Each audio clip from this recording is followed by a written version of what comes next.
Hola, bienvenidos a mi programa y gracias por ver este vídeo. Los devoradores de hombres han existido a lo largo de la historia humana. Desde los tiempos más remotos, el hombre se ha enfrentado a criaturas mucho más grandes, mucho más poderosas que el ser humano, con más dientes, con más garras, con más velocidad, pero el ser humano ha salido adelante gracias sobre todo a su inteligencia y al poder construir armas para defenderse de estos animales, a la vez que también refugios. Bien, tenemos aquí tres casos de los más llamativos, por decirlo de alguna manera, aunque son de los más terribles, de devoradores de hombres que han existido. El primero es un tiburón, o por lo menos se le echaba la culpa a un tiburón, y era el tiburón blanco. Este ataque, que ocurrió en Estados Unidos en 1916, en las costas de Nueva Jersey, fue, digámoslo así, el detonante para escribir la novela de Tiburón, o Shark, y que luego se llevó a las pantallas, donde todos pudimos ver ese monstruo cómo devoraba a las personas.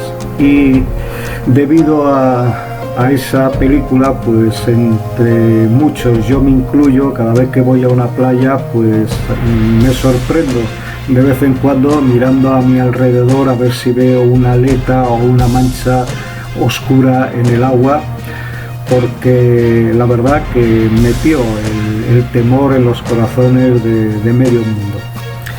Como he dicho, este caso de un tiburón que ocurrió en las costas de Nueva Jersey en 1916, pues era un verano muy caluroso y era la época que se empezaba a ir a las playas, se empezaba a disfrutar del mar, de las olas, y de lo que hoy conocemos como turismo de costa. El caso es que el 1 de julio un bañista, o mejor dicho, unas personas en la orilla vieron a un bañista cómo se agitaba entre las olas, y corrieron a socorrerlo. Le ayudaron a llegar a la orilla, creyendo que este hombre pues se estaba ahogando, pero se estaba desangrando realmente, y se quedaron todos muy sorprendidos porque este hombre se desangró hasta morir. Las autoridades de la época pues le echaron la culpa a un gran pez, no dijeron tiburón, dijeron un gran pez, y querían salvar quizá la temporada de bañistas que iban a esas costas. Pero cuando 5 días después, en una playa poco más al norte, otro bañista fue atacado, y este, aunque sobrevivió al ataque del tiburón, se le tuvo que amputar las dos piernas. Entonces fue cuando el periódico, el New York Times, empezó a hablar abiertamente de ataque de tiburón en primera plana, y declararon pues que efectivamente había un tiburón que se dedicaba a alimentarse de los seres humanos. Pero lo más increíble fue que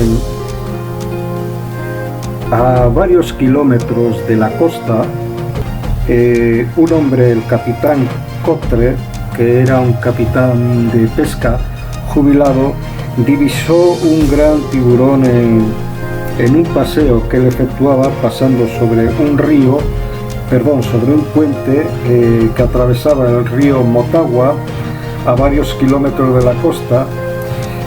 Y cuando este hombre, este capitán Cotre, se dirigió al pueblo y empezó a decir que había visto claramente que había un tiburón en las aguas del río que pasaba por el pueblo, pues le tomaron más o menos como que se había tomado alguna copita de más. Pero lo más terrible aconteció un poco después.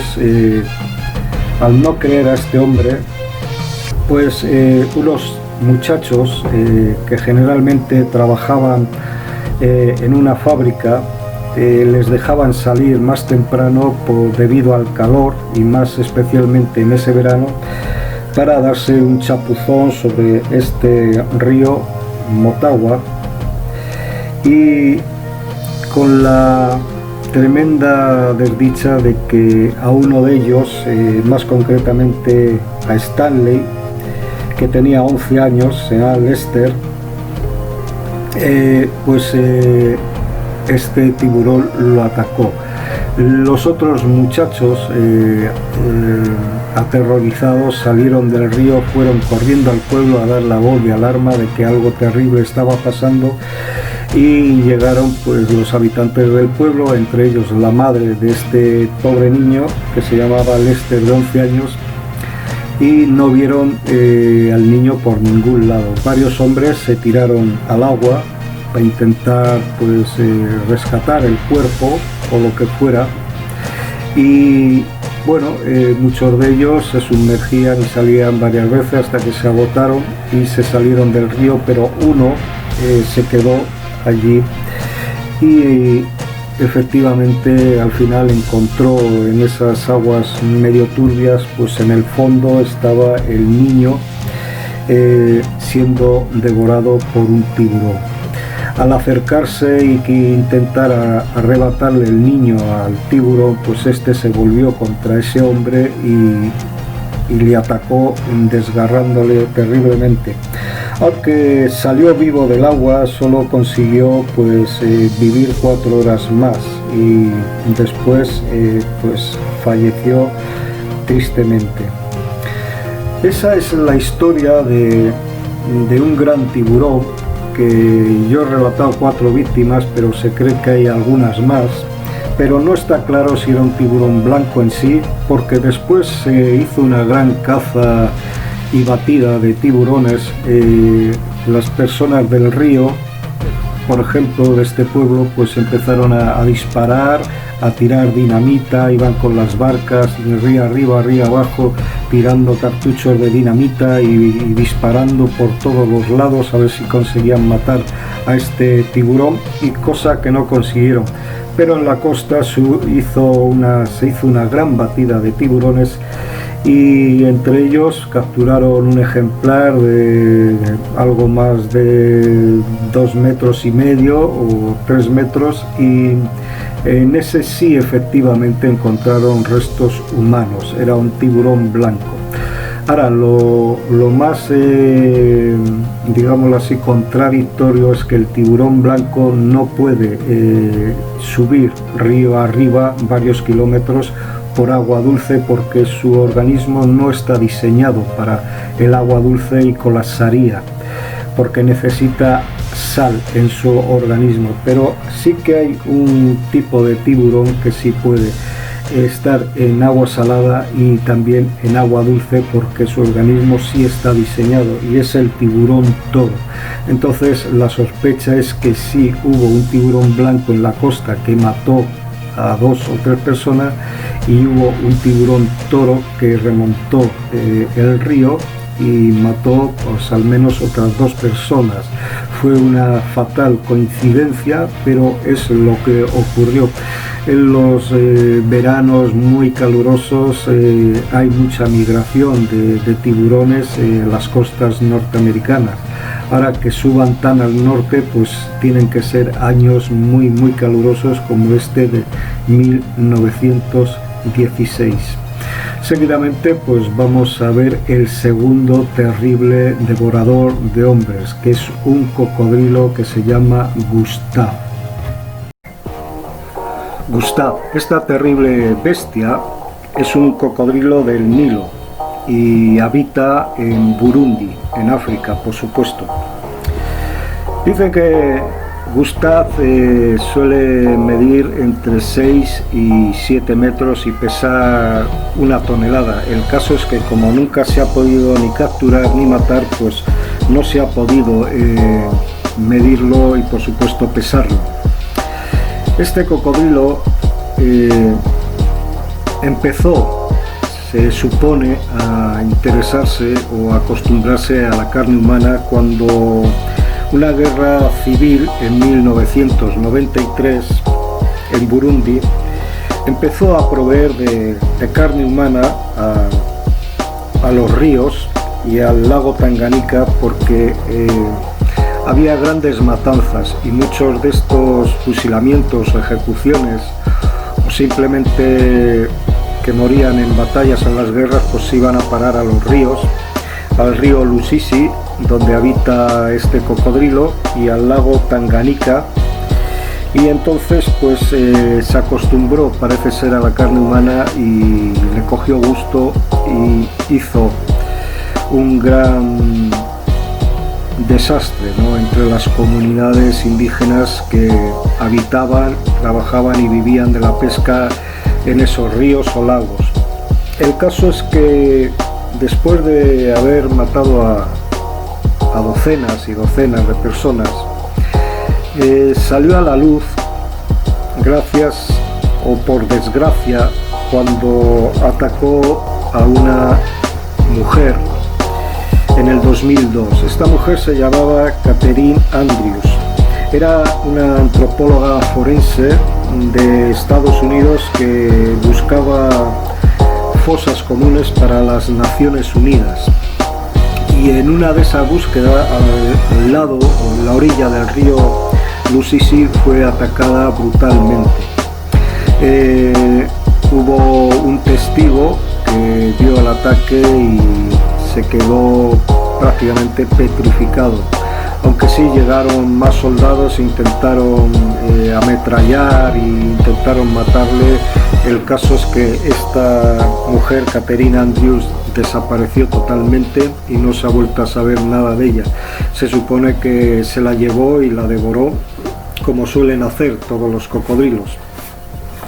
El caso es que los habitantes de la zona, hasta el día de hoy, dicen que al menos entre 200 y 300 personas han muerto por los ataques de este feroz cocodrilo, que no solo ataca humanos, sino que parece ser que es muy territorial y ataca también a todo animal salvaje que pueda estar por su zona, ya sea hipopótamos, ya sea perros de las aldeas, ya sea grandes culebras o serpientes de río, o otras clases de animales que puedan estar, pues como he dicho, en la zona. Se llegó a intentar cazarlo con una gran jaula que destrozó totalmente. Se le ha intentado matar varias veces, ya que tiene varias cicatrices de disparos. Parece que tiene una de una explosión por una granada o cualquier cosa, pero este monstruo parece ser que es indestructible. Y no solo eso, sino que parece que tiene una especie de inteligencia, o quizá más que inteligencia, un instinto, ¿no?, para esquivar a los cazadores y impedir así que le puedan capturar. Sí que hay filmaciones de este monstruo, las dimensiones son escandalosas, se le puede ver al lado de otros cocodrilos y es tremendo, ¿no? El caso es que mata y devora humanos y después desaparece por semanas o meses, y luego vuelve a reaparecer y vuelve a hacer pues otra matanza, y así sucesivamente. El caso es que se cree que todavía no ha llegado a la vejez, y debido a que tiene la dentadura, por lo menos en las filmaciones que consiguieron, la dentadura está casi completa, está en condiciones, y eso quiere decir que es un ejemplar que todavía es aún joven o de mediana edad, digámoslo así.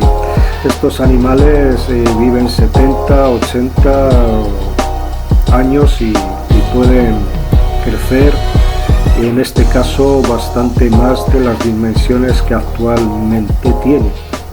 Entonces esta es la trágica historia de este gran monstruo cocodrilo, Gustav, que yo cuando los veo, estos grandes caimanes o cocodrilos, yo estoy contemplando literalmente dinosaurios.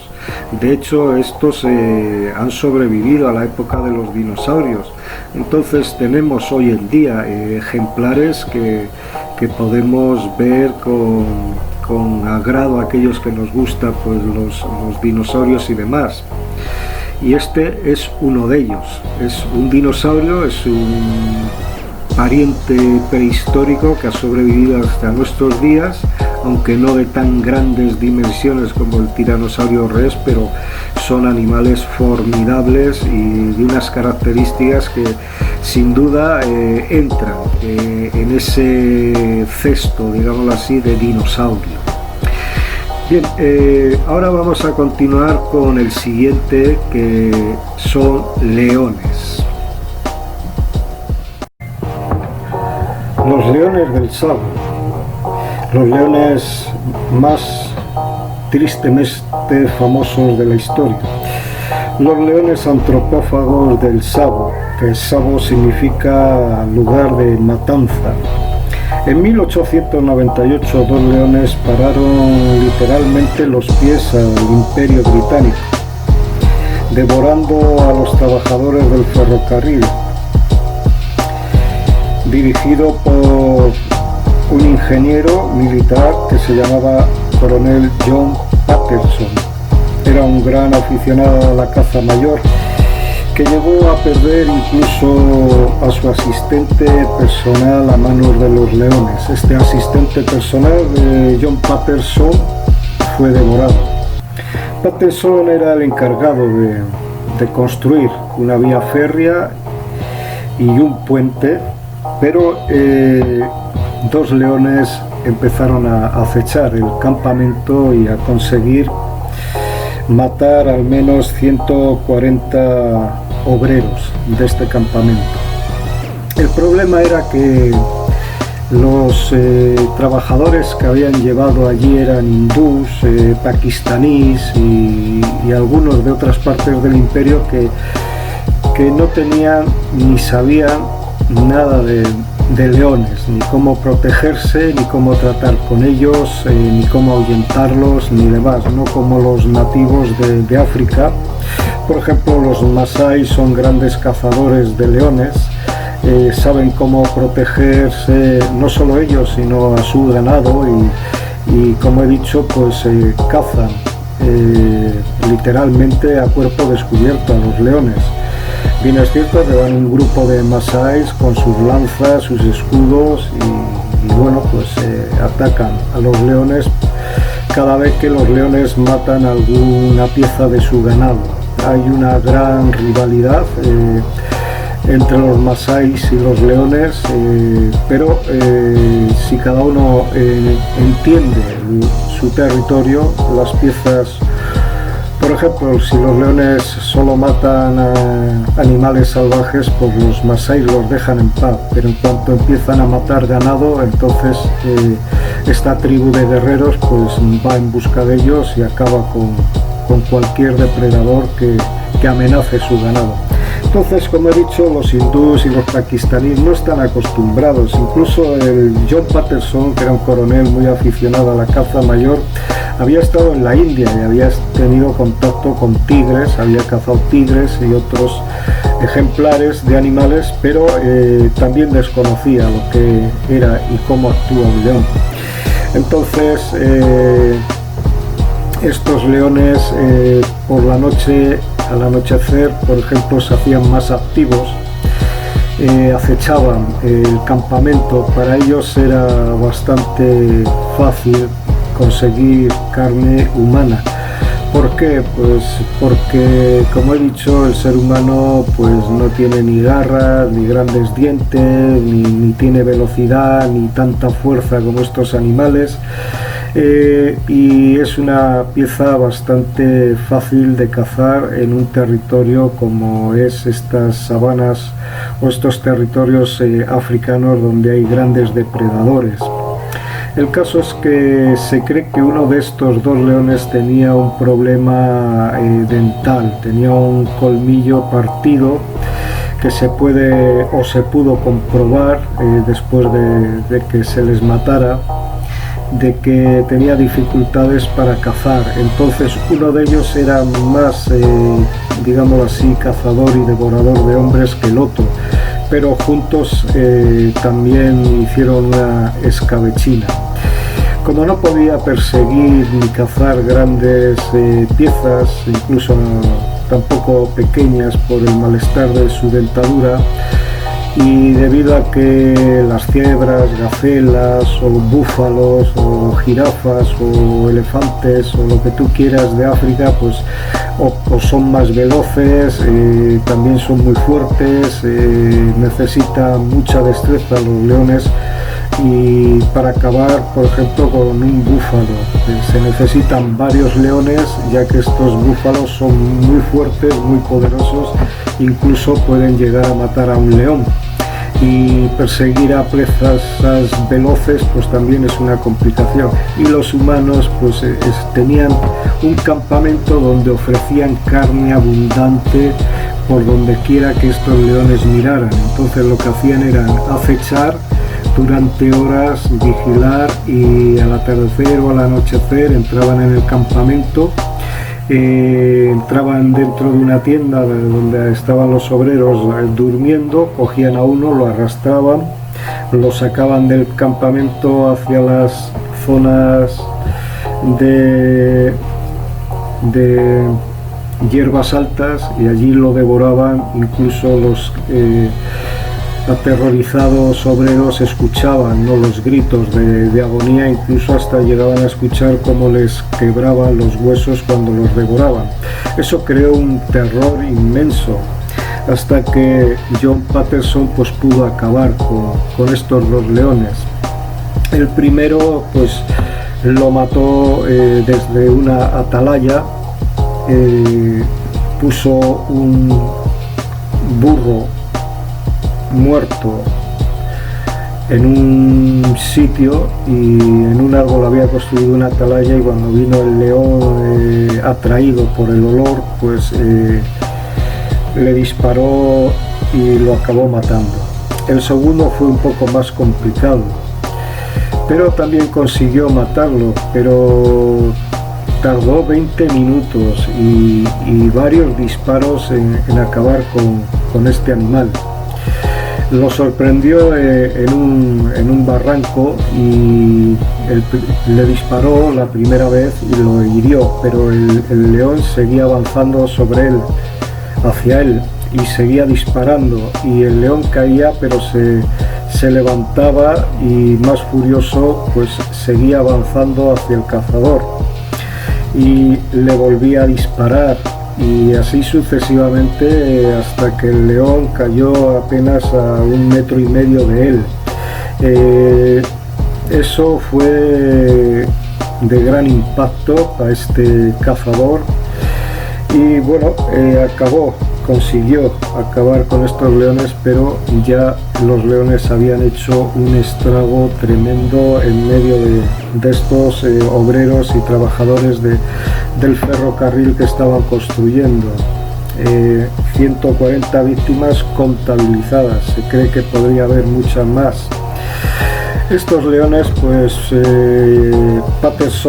Coronel Patterson pues les quitó la piel, hizo unas alfombras. Después estas pieles fueron vendidas y finalmente acabaron en un museo, en el Museo de Chicago, donde hoy en día están expuestos estos leones, pero no le hacen justicia a estos grandes leones del Savo que estaban desprovistos de melena. Es una raza muy rara de leones que el macho no tiene melena, o por lo menos no tiene gran melena, y claro, el resto de las pieles que que llegaron al museo pues les faltaba bastantes pedazos y reconstruyeron estos dos leones, pero más que leones parecen gatitos, aunque gente dice que van allí y se quedan impactados y todavía les miran a los ojos y ven el terror y tal, pero realmente yo veo las fotografías y parecen gatitos más que leones. La muestra la tienen ustedes delante. Entonces estos dos leones hicieron un gran banquete humano, fueron uno de los más grandes devoradores de hombre, tristemente famosos, los leones del Savo, que se les llamaba miedo y oscuridad, o terror o oscuridad, les bautizaron, porque se creían incluso que eran dos fantasmas o dos reencarnaciones de algún místico africano que o de dos místicos o brujos africanos que se habían reencarnado en estos leones para impedir que el hombre blanco se hiciera dueño de África. Pero bueno, esas son las leyendas del continente africano. El caso es que está basado en hechos reales y tanto como los tiburones de Jersey como el cocodrilo africano también de Gustav y estos leones pues son hechos totalmente reales y documentados en la historia pues de la fauna y dentro de los devoradores de hombre. Bien, me despido. Si les ha gustado este vídeo entretenido, den like, suscríbanse, ayuden a los programas pequeños y les emplazo hasta el próximo vídeo. Chao.